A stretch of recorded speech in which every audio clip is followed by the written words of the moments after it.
Once upon a time, in the quiet village of Umakis, lived a girl named Amoka with her widowed mother. Amoka was the most beautiful girl in the village. Her skin shone like polished bronze, and her eyes sparkled like morning dew. People called her the flower of Umakis. But Amoka had a weakness. She loved money more than anything.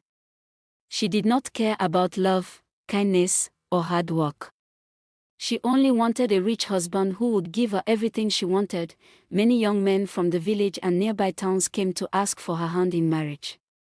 Farmers, teachers, traders, and even apprentices, Amoka turned them all down. "If you're not rich, don't come near me," she would say. "I cannot suffer with any man. I must enjoy life." Her mother, Mama Nkechi, tried to advise her. "My daughter, beauty fades, but a good man lasts.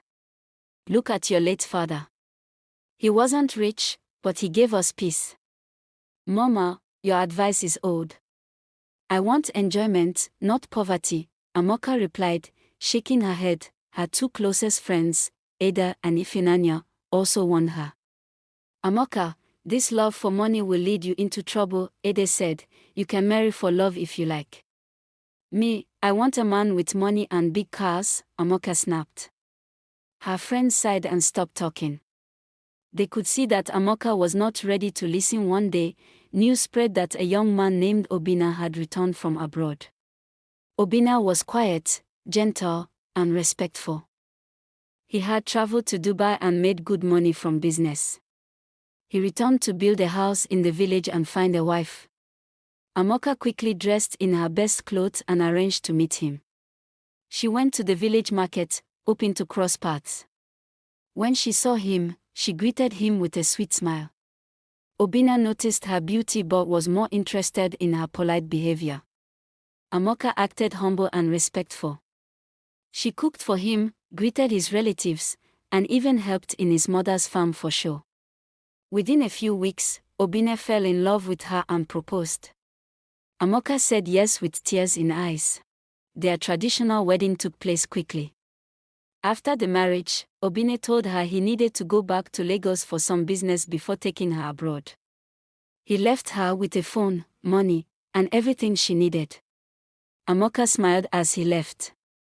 Better life has come, she told herself. While Obinna was away, Amoka began to feel lonely. One day, a friend invited her to a party in a nearby town.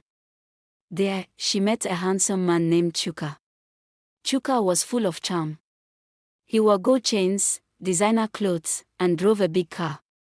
He spoke with confidence and spent money like water. Amoka was attracted to him immediately. When Chuka saw her beauty, he couldn't resist her either.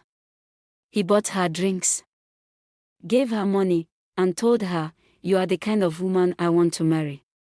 "I'm single," Amoka lied. "I'm just waiting for the right man." Chuka and Amoka started a secret relationship. Within 1 month, he asked her to marry him. Amoka agreed even though she was already married to Obinna. Chuka arranged for a family introduction. He told his uncle to prepare the house for his bride's visit. Amoka didn't tell her mother the truth. She said she was traveling for business. Mama Nkechi became suspicious but stayed quiet. Obinna called Amoka and said he would return in 2 weeks. Amoka begged him to wait for 3 weeks. She wanted to complete her secret wedding with Chuka. What Amoka didn't know was that Chuka was Obinna's younger brother. They had different fathers but the same mother. Because of a family misunderstanding, they hadn't seen or spoken in a long time. On the day of the family introduction, Obinna returned to his uncle's house without notice. He walked in to greet everyone, but what he saw shocked him. There, dressed in traditional attire, was Amoka, standing beside his younger brother, Chuka. Obinna froze. "What is she doing here?" Chuka smiled and said, "Obinna, meet my future wife, Amoka." Obinna laughed bitterly. "Amoka is already my wife. We married a few months ago." The room went silent. Their mother collapsed in shock. People gasped. Chuka turned to Amoka. "Is it true? he asked. Tears ran down Amoka's cheeks. I didn't mean to. You lied to me. You deceived us both, Chuka said and walked away. Obinna shook his head. I thought you were different. I gave you everything. The introduction ended in disaster. The elders cancelled the marriage plans. Chuka and Obinna both left the village, heartbroken. The news spread like wildfire. Amoka became the shame of the village. People gossiped and mocked her. She wanted to eat her cake and have it, they said. Her mother cried every night. Why didn't you listen to me? She asked. Her friends, Ada and Ifunanya, came to see her. Amoka, we warned you. You didn't listen, Ifunanya said. I've lost everything, Amoka sobbed. Both men hate me. She tried to call Obinna and Chuka. They blocked her. She wrote letters, but they were returned.